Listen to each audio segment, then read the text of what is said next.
Have you ever wondered how some people are able to buy a house without using a bank or a suitcase full of cash? Most likely, that buyer benefited from something called a contract for deed. It's also known as a land contract, an installment contract, or a bond for deed. But no matter the name, it basically amounts to a deal where the seller provided the financing for the purchase. While this idea seems like a breeze, there are lots of things to consider for buyers and sellers. Let's go through some of the pros and cons briefly today. Here are some advantages to seller financing. Credit is extended to a buyer who would not otherwise qualify for a traditional loan. For instance, a buyer with a low credit score, with issues with their credit history, or one who is self-employed and it's hard to document income.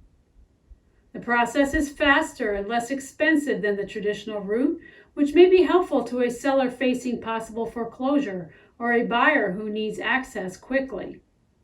The buyer immediately takes possession of the property, often without paying much down.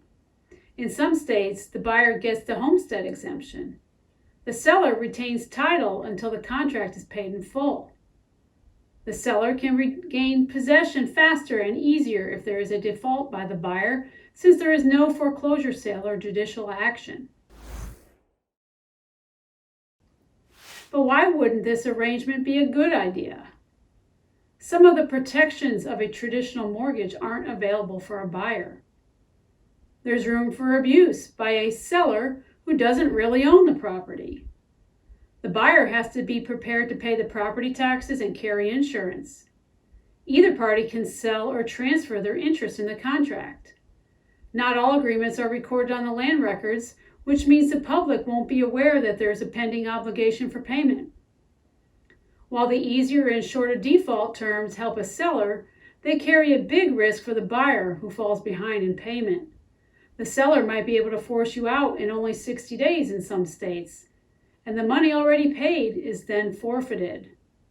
Most agreements contain a balloon payment, meaning after making payments on a schedule for a period of time, the remaining balance may be due in one large payment. That's fine if the buyer is able to obtain traditional financing at that time, but it spells cancellation of the contract if they cannot. With no appraisal done at the time of the deal, the buyer may be overpaying for the property, or the seller is not maximizing the value. The seller isn't obligated to provide a disclosure of the condition of the property, so the buyer may be inheriting some defects that a traditional sale process would uncover.